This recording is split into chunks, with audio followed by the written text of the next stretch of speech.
mo sa akin.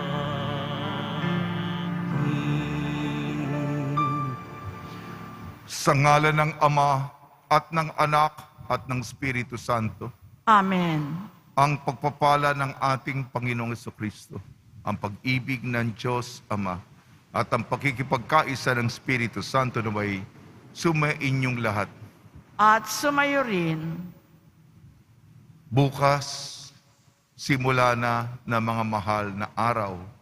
Bukas ay ang Domingo de Ramos, Linggo ng Palaspas. Palalimin natin ang ating pagpapahalaga sa napakalaking sakripisyo ng Panginoon para sa ating katubusan upang bigyan tayo ng pagkakataong muling makapasok sa kaharian ng kanyang Ama. Palinawin natin ang ating apresyasyon para sa ginawa niya para sa atin. Mga kapatid, aminin po natin ating mga kasalanan upang tayo maging marapat gumanap sa banal na pagdiriwang. Inaamin ko Sa makapangyarihang Diyos at sa inyo mga kapatid, na lubha ako nagkasala sa isip, sa salita at sa gawa at sa aking pagkukulang. Kaya isinasamo ko sa mahal na Birheng Maria, sa lahat ng mga anghel at mga banal, at sa inyo mga kapatid, na ako'y ipanalangin sa Panginoong ating Diyos. kaawaan tayo ng makapangyarihang Diyos, patawarin tayo sa ating makasalanan at patnubayan tayo sa buhay na walang hanggan.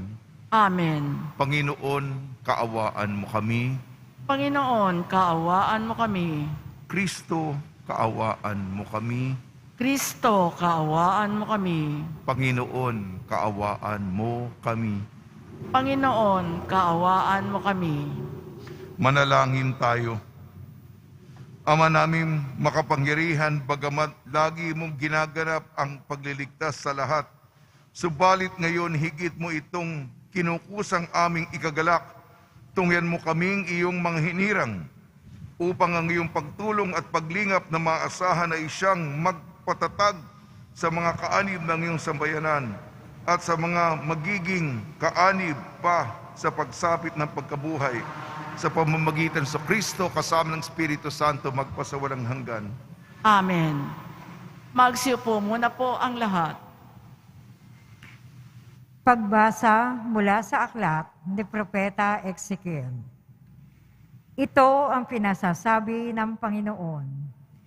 Titipunin ko ang mga Israelita mula sa mga dakong kinatapunan nila upang ibalik sa sarili nilang bayan. Sila'y pag-iisahin ko na lamang. Isa lamang ang magiging hari nila. Hindi na sila mahahati. Sila'y gagawin kong isa na lamang kaharian. Hindi na sila sasamba sa Diyos-Diyosan, hindi gagawa ng kasuklam-suklam na bagay o anumang paglabag. Hindi na sila tatalikod sa akin. Lilinisin ko sila. Sila ang magiging bayan ko at ako ang magiging Diyos nila. Isang tulad ng lingkod kong si David ang magiging hari nila. Susundin na nilang mabuti ang aking mga utos at tuntunin. Sila'y doon na maninirahan sa lupaing tinirhan ng kanilang ninuno, sa lupaing ibinigay ko kay Jacob. Sila at ang kanilang mga anak at magiging anak ng mga anak ay doon mananatili habang panahon. Isang haring tulad ni David na aking lingkod, ang magiging pinuno nila magpakailanman. Gagawa ako ng isang tipan sa kanila. Ito ay tipan ng kapayapaan at mamamalagi magpakailanman. Pagpapalain ko sila at pararamihin. Itatayo ko sa kalagitnaan nila ang aking templo. Ako'y mananatiling kasama nila magpakailanman. Ako ang magiging Diyos nila. Sila'y magiging bayan ko. At kung mananatili sa kalagitnaan nila ang aking templo, Malalaman ng lahat ng bansa na akong Panginoon ang humirang sa Israel upang maging akin. Ang salita ng Diyos. Salamat sa Diyos. Pumapatnubay na Diyos ay pastol na kumukupkup. Pumapatnubay na Diyos ay pastol na kumukupkup. Mga bansa, pakinggan ninyo ang sabi ng puon at ipahayag ninyo sa malalayong lupain. Pinapangalat ko ang anak ni Israel, ngunit sila'y muli kong titipunin at aalagaan, gaya ng pagbabantay ng isang pastol sa kanyang mga tupa. Pumapatnubay na Diyos ay pastol na kumukupkup. Sapagkat tinubos ng puon si Jacob at pinalaya sa kapangyarihan ng kaaway na lubhang makapangyarihan at malakas. Aakyat silang nagsisigawan sa tuwa patungo sa bundok ng Siyon. Tigib ng kaligayahan dahil sa mga pagpapala ng puon. Pumapatnubay na Diyos ay pastol na kumukupkup. Kung magkagayoy, sasayaw sa katuwaan ang mga dalaga, makikigalak pati mga binata at matatanda. Ang kanilang dalamhati ay magiging tuwa. Papalitan ko ng kagalakan ang kanilang kalungkutan. Pumapatnubay na Diyos ay pastol na kumukupkup. Magsitayo po ang lahat.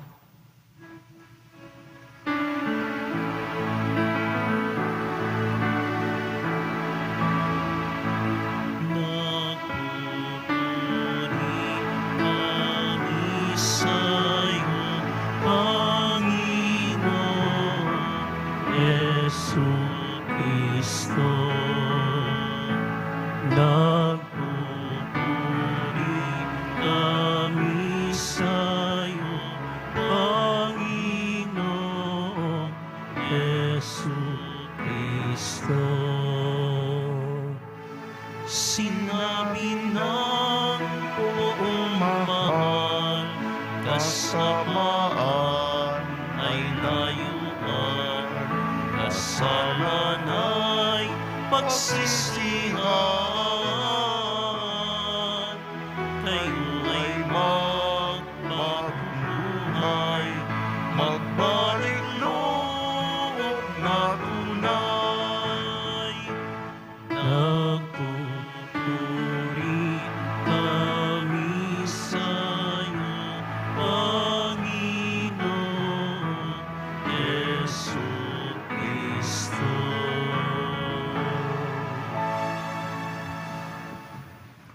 Sumainyo ang Panginoon. At sumayo rin, Ang mabuting balita ng Panginoon ayon kay San Juan.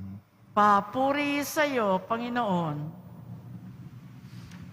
Noong panahon iyon, marami sa mga Hudyong dumalaw kay Maria ang nakakita sa ginawa ni Jesus at nanalig sa kanya. Ngunit ang ilan sa kanila ay pumunta sa mga Pariseo at ibinalita ang ginawa ni Jesus. Kaya tinipon ng mga punong saserdote at ng mga Pariseo ang mga kagawad ng Sanhedrin. Ano ang gagawin natin? Wika nila. Gumagawa ng maraming kababalaghan ng taong ito. Kung siya'y pababayaan natin, mananampalataya sa kanya ang lahat. Paririto ang mga Romano at wawakasin ang templo at ang ating bansa.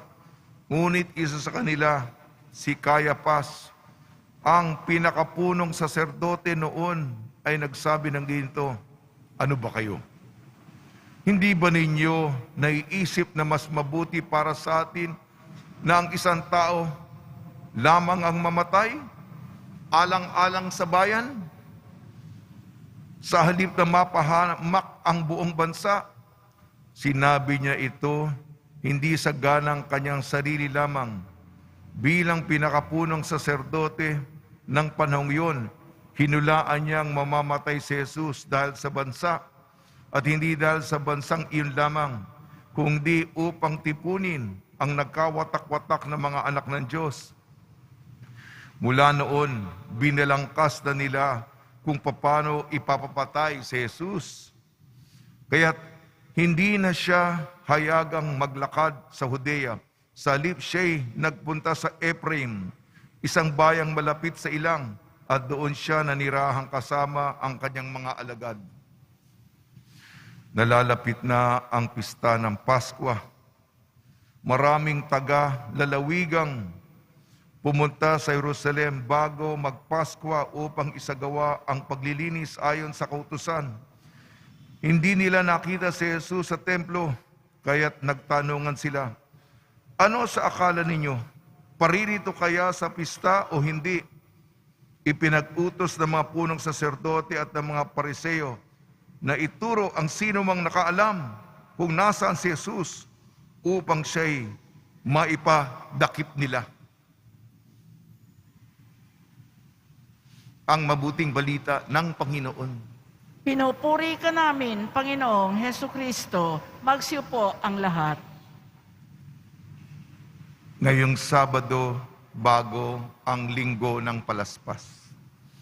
Binabati po namin kayo sa pagpapala, pagbibindisyon, pagbibiyaya, pagkakaloob ng napakaraming grasya mula sa ating napakabait na Nuestro Padre Jesus Nazareno. Ang mga kataga sa Ingles, Holy Week. Sa Kastila, Semana Santa, ito'y ginawang atin din. Ibig sabihin dito, let us be holy, magpakabanal tayo. Semana Santa, magpakasanta tayo, magpakasanto tayo, magpakabait tayo. Ito po ang tema ng ating unang pagbasa, Propeta Ezekiel. Iwasan na ang bisyo, talikdan na ang masama, iwanan na mga lumang kinagawian, magbagong buhay na tayo, magbalik loob na tayo sa Kanya. Huwag nang gumawa ng masama kung hindi kabutihan. Ito ang udyok sa atin ng pamagat na Semana Santa, Holy Week. Ngunit ang ating unang pagbasa, Propeta Ezekiel, ay pagtitipan. Kasunduan ito ng pagmamahal. Yan nga. Ako magpapakabait, magiging tapat, magiging banal, sapagkat ang Diyos ay banal. Kasunduan ito ng dalawang partido. May pagkakaunawaan, mutual na tayo'y isasagwa nato alang-alang sa isa't isa. At maganda po ang kataga natin mga Pilipino, mga mahal na araw. Bakit natin ang ginagawa natin magpakabuti? Sapagkat bukas ipapadama ng Diyos ang dakilang pagmamahal. Kaya nga mahal na araw. Ang katagang mahal, ibig sabihin pag-ibig yan, pagsinta, pag-irog, ibig sabihin ng mahal, mahal yan, yung presyo. Ay, ang mahal-mahal naman yan. Ibig sabihin, tatama ng bulsa natin. Yan po ang presyo ng ating kaligtasan. Ang buhay ng Diyos, ang presyo ng ating pagtubos. Ang dugo ng Diyos ay dumanak para sa bawat isa sa atin.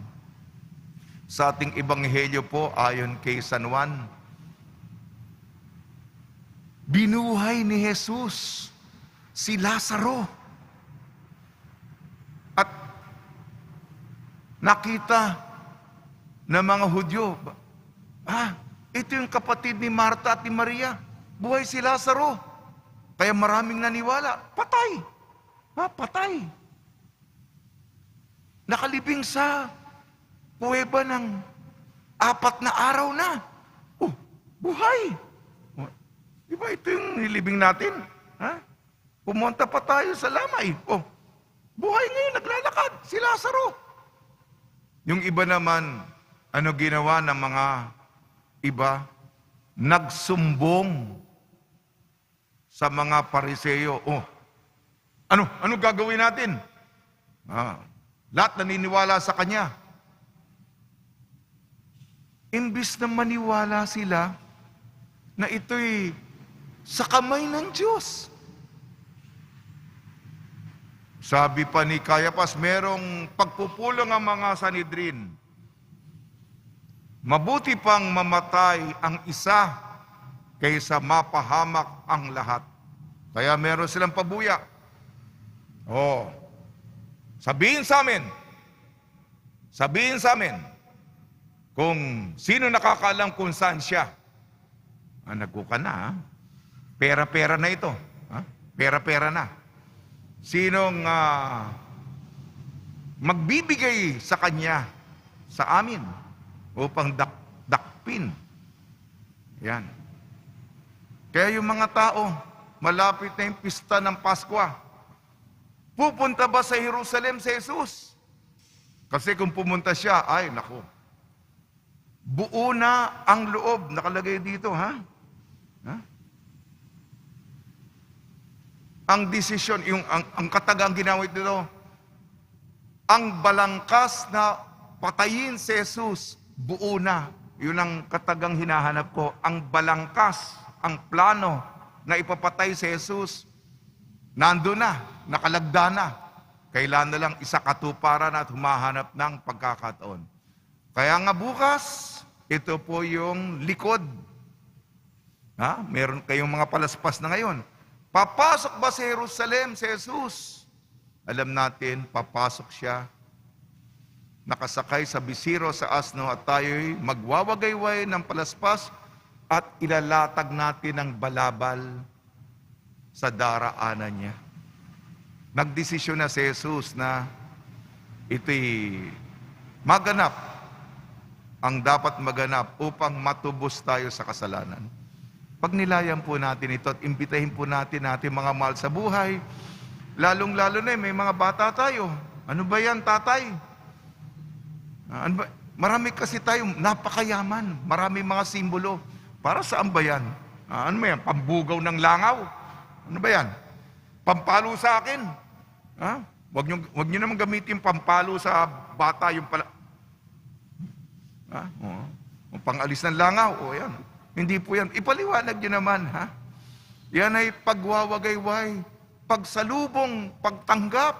Jesus, Hosanna! Yan po ang gagawin natin bukas po. Sa tulong ni Maria, Mater Dolorosa, maraming salamat. Lahat ng ating mga pinagdaraanan, isangguni natin sa Mater Dolorosa ang birhing nagdadalamhati. Ang ating dalamhati din, iugnay na natin sa Kanya. Siya'y umiiyak para sa ating kalagayan. Sa tulong ni Maria, Mater Dolorosa at San Jose, na may mga hapis din, nawa po makiisa tayo sa diwa ng Semana Santa.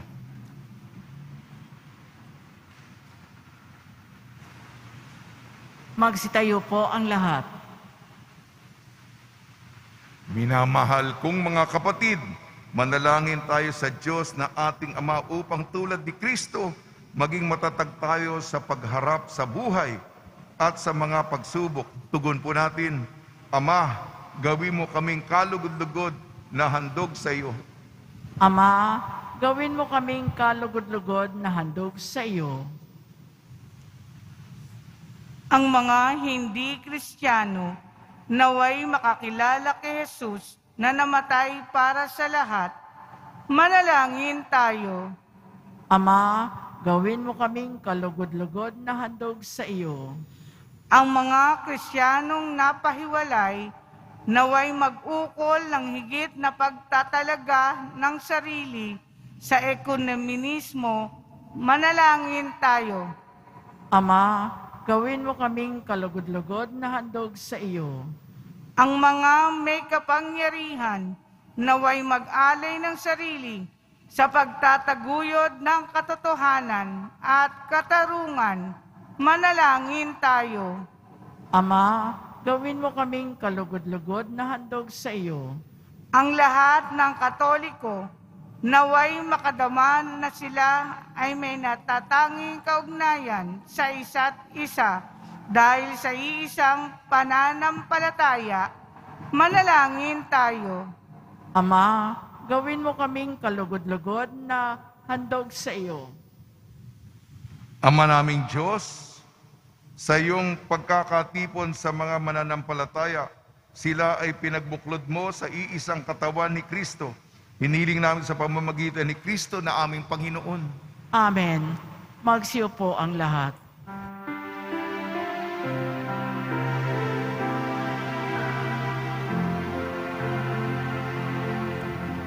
Sa'yo, Ama, aming handog ang tinapay at alak na ito, handog ng iyong bayang sumasamo, humihingi ng patawad mo.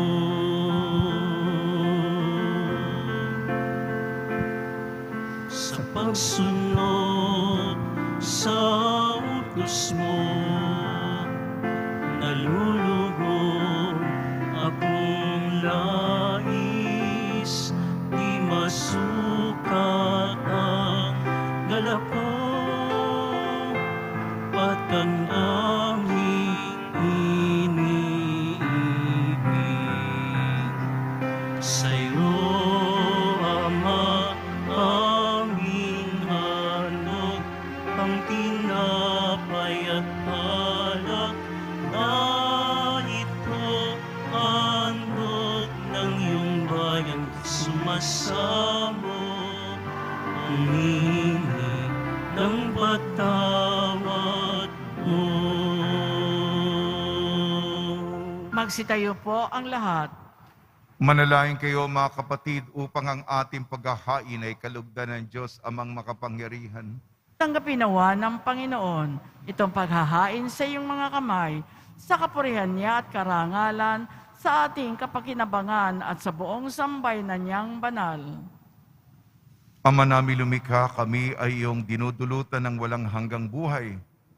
Sa pagpapahayag namin ng pagsasampalataya sa iyong ngalan, sa pagdiriwang ng muling pagsilang noong kami binyagan, tanggapin mo ang aming mga alay at panalangin upang ang mga umaasang magiging kaanib ng sambayanan ay huwag masiphayo ng kanilang inaasahan at ang mga umaasang patatawarin sa kasalanan ay tumanggap ng kanilang nilunggating makamtan sa pamamagitan sa Kristo kasama ng Espiritu Santo magpasawalang hanggan. Amen. Sumainyo ang Panginoon. At sumayo rin, Itaas sa Diyos ang inyong puso at diwa. itinaas na namin sa Panginoon. Pasalamatan natin ang Panginoong ating Diyos. Marapat na siya ay pasalamatan. Ama namin makapangyarihan, tunay nga marapat na ikaw ay aming pasalamatan sa pamamagitan ng Kristo na aming Panginoon.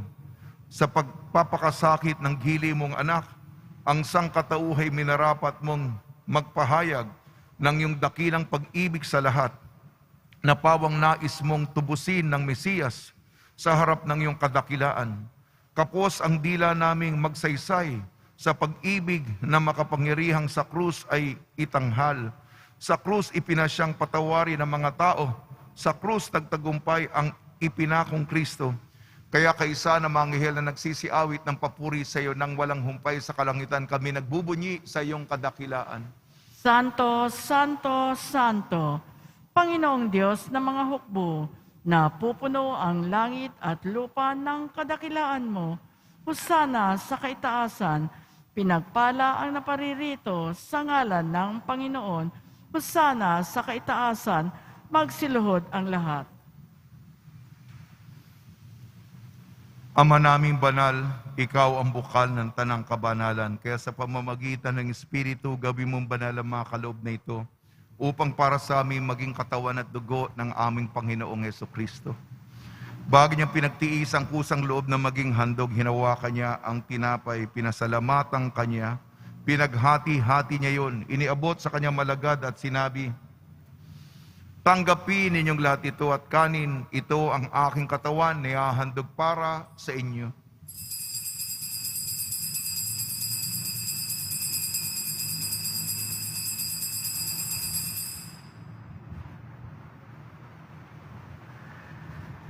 Gayun din naman nung matapos ang hapunan, hinawakan niya ang kalis, muli kanyang pinasalamatan.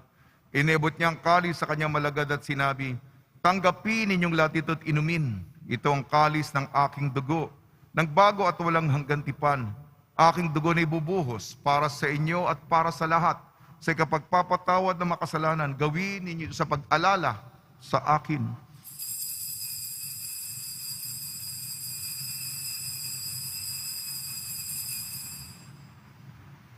Magsitayo na po ang lahat. Ipagbunyi natin ang misteryo ng pananampalataya. Si Kristo'y namatay, si Kristo'y nabuhay, si Kristo'y babalik sa wakas ng panahon. Ama, ginagawa namin ngayon ang pag-alala sa pagkamatay at muling pagkabuhay ng iyong anak. Kaya't inialin namin sa iyong tinapin na nagbibigay buhay at ang kalis na nagkakaloob ng kaligtasan. Kami nagpapasalamat dahil kami minarapat na tumayo sa harap mo para maglingkod sa iyo. Isinasamo namin kami magsasalo-salo sa katawan at dugo ni Kristo ay mabuklod sa pagkakaisa sa pamamagitan ng Espiritu Santo.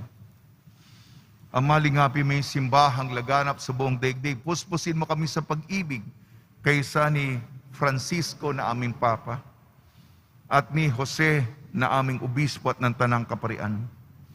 Alalahanin mo rin ang mga kapatid namin na himlay na may pag-asang sila'y muling mabubuhay. Gayon din ang lahat mapumanaw, lalong-lalo na si Donnie Salvador.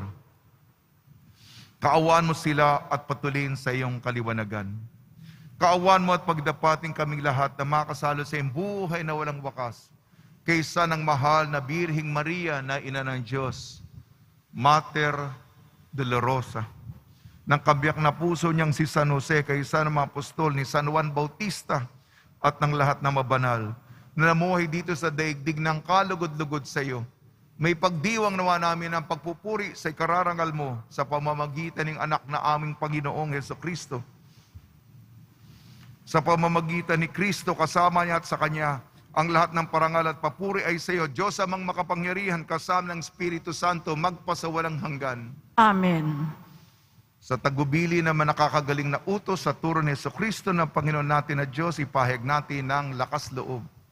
Ama namin, sumasalangit ka, sambahin ang ngalan mo, mapasa amin ang kaharian mo, sundin ang loob mo dito sa lupa para nang sa langit. Bigyan mo kami ngayon ng aming kakanin sa araw-araw at patawarin mo kami sa aming mga sala, para ng pagpapatawad namin sa nagkakasala sa amin, at huwag mo kaming ipahintulot sa tukso at iadya mo kami sa lahat ng masama. Hinihiling namin kami iadya sa lahat ng masama, pagkalooban ng kapayapaan, araw-araw iligtas sa kasalanan at ilayo sa lahat ng kapahamakan. Samantalang aming pinananabikan ang dakilang araw ng pagpapahayag ng tagapagligtas naming si Jesucristo. Sapagkat iyo ang kaharian, at ang kapangyarihan at ang kapurihan, magpakailanman. Amen. Panginoon Jesucristo, sinabi mo sa mga apostol, kapayapaan na iniiwan ko sa inyong aking kapayapaan ay binibigay ko sa inyo. Tungyan mo ang aming pananampalataya at huwag ang aming mga pagkakasala, at pagkalooban mo kami ng kapayapaan at pagkakaisa. Ayon sa iyong kalooban, kasama ng Espiritu Santo, magpa sa walang hanggan. Amen. Mga kapatid, mga kaibigan, sumainyo po ang kapayapaan ng ating Panginoon. At sumayo rin. Magbigayan po tayo ng kapayapaan sa isa't isa.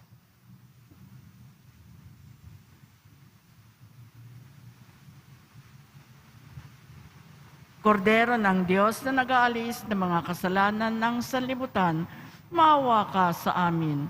Kordero ng Diyos na nag-aalis ng mga kasalanan ng sanlibutan, maawa ka sa amin. Kordero ng Diyos na nag-aalis ng mga kasalanan ng sanlibutan, ipagkaloob mo sa amin ang kapayapaan, magsiluhod po ang lahat.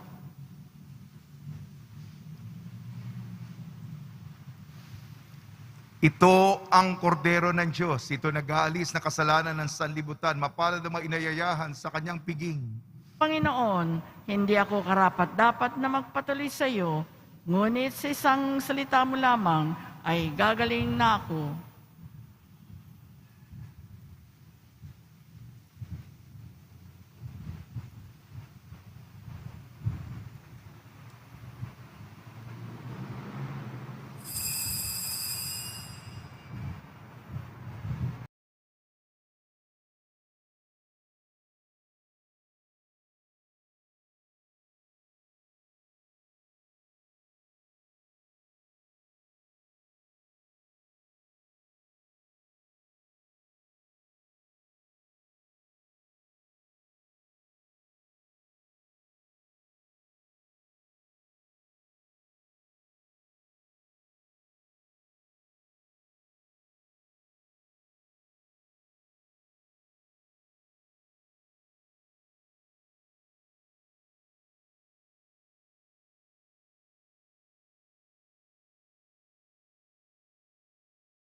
Manalangin tayo. Ama namin mapagmahal, kaming iyong pinapagsalo sa katawan at dugo ng anak mo ay maging hindi nawa naiiba sa kanya. Sa pagtataglay ng buhay mong sa amin ay kanyang pamana, kasama ng Espiritu Santo magpasawalang hanggan. Amen. Pagbabasbas sa mga deboto ng kanilang mga kahilingan at dasalan. Mahal na pong Jesus Nazareno, inihayag mo sa pamamagitan ng krus ang walang maliw na pag-ibig ng Diyos sa sangkatauhan. Pakinggan mo ang kahilingan yung angkan na nagsusumamo sa iyo. Makamtanawa nila ang inyong katugunan at tanggapin ang kasagutan na may utang na loob na tinatanaw. Basbasan din po niyo mga daladala nila mga imahin at dasalan sa pamamagitan ng bendisyon nito na may maalala ng mga pangalan sa binyag na ikaw ibig na pagliling ko ng bilang Panginoon magpasawalang hanggan. Amen. Sumainyo ang Panginoon At sumayo rin. at pagpalain kayo ng makapangyarihan Diyos, Ama, Anak at Espiritu Santo. Amen. Paglayin po ninyo sa inyong pag-alis ang kapayapaan ni Jesucristo. Salamat sa Diyos.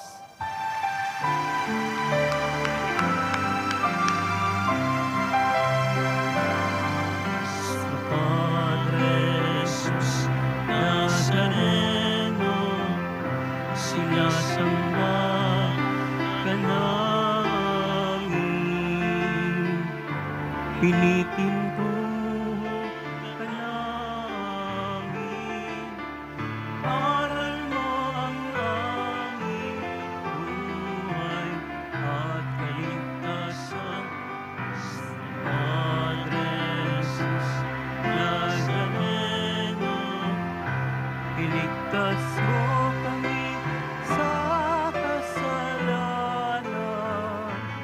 Ang krusong kinamatayan ay sagisag ng aming kaligtasan. Nuestro Padre Jesus Nazareno, dinarangal ka namin. Nuestro Padre Jesus Nazareno,